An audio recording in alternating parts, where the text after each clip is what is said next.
Welcome to Rangers Network. Flashback with me to 2012. The Rangers went undefeated in the regular season with an 11-1 overall record. A dominant force on the Rangers' defensive line that year was Karee Berry.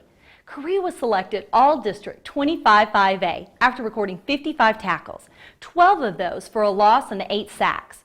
And if that wasn't impressive enough, he also recovered 3 fumbles and returned one for a touchdown against the Unicorns.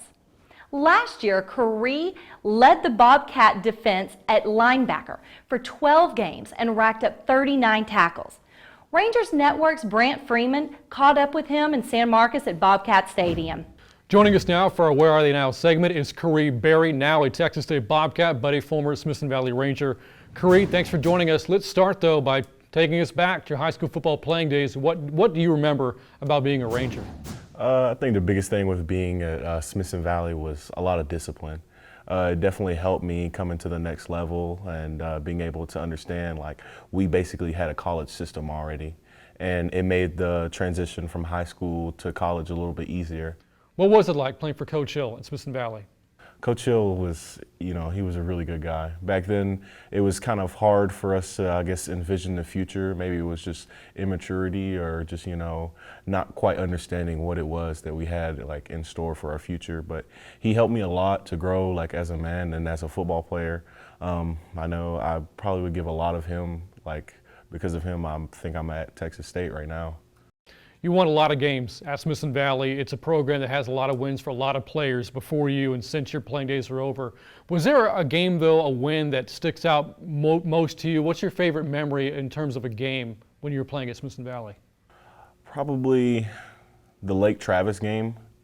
I feel like that was probably one of my better games of my career, even though we lost. It was just one of those. It was the Alamo Dome. It was a really high-ranked big team that we were going against, and we were pretty high-ranked and did really well that year as well. Unfortunately, it didn't end up the way we wanted it to, but it was still a great experience to kind of go against a high-level competition and see where you were against them. We always try to ask Coach Hill, who the Rangers' rival is, and he keeps telling us it's who they play that Friday night. But as a player, was there a team you got up for more than any other? No one in particular. Maybe Reagan and Lake Travis, just because they had the name. I had family that went to Reagan, so that was kind of like a little side thing for us. I'd always talk a little smack to him because my uncle played there. But, other than those two teams, it was just every week, let's go out and beat everybody. Well, now you're getting ready for your third year of college football. So how are your college days going for you right now? It's awesome. It's an experience. I had some coaches here previously that, helped me grow as a player and as a person. Unfortunately, it was, as time passes, things change, and we have a new coaching staff here that has also been a great help. Just making everybody just a lot more responsible and a lot more just one for the team. And everyone knows what we're going towards, and we're working towards one thing. What's the biggest difference you would say between the high school game and the college game? In high school, I feel like a lot of people got away with just being a lot more athletic than the people that they played. In college, everyone's, just as athletic as you, if not more. You have to really prepare every single week. You got to film study. You have to go out there and every single practice, every single play, you have to do your best and be able to go out there on every Saturday and fight for that 1-0.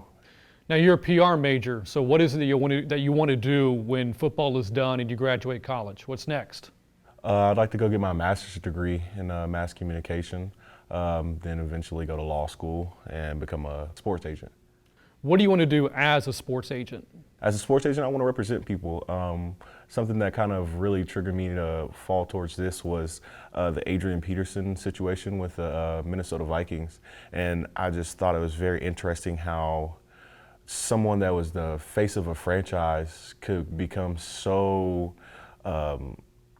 disinterested in his team and the owners, and how exactly that just falls apart like that.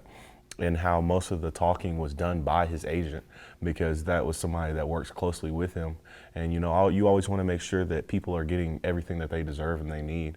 And it's very interesting to see. Like, I want to know what goes on behind the scenes. Now, you're no stranger to being in front of the camera. We recall the GVTC commercial you were a part of, the #1 watched commercial ever for GVTC. What do you remember about that experience and helping that little girl find a monster under her bed? Basically that, just, you know, Mr. Hoppy Hop, just getting him from underneath the bed and just making sure she was, it was cool. It was a really cool experience, you know.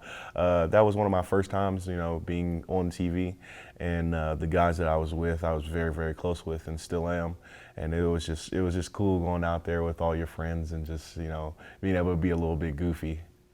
Thanks, Karee. Appreciate your time and best of luck at Texas State and life after that. Thanks, Brant. Stay tuned to Rangers Network for more updates on former players and so much more.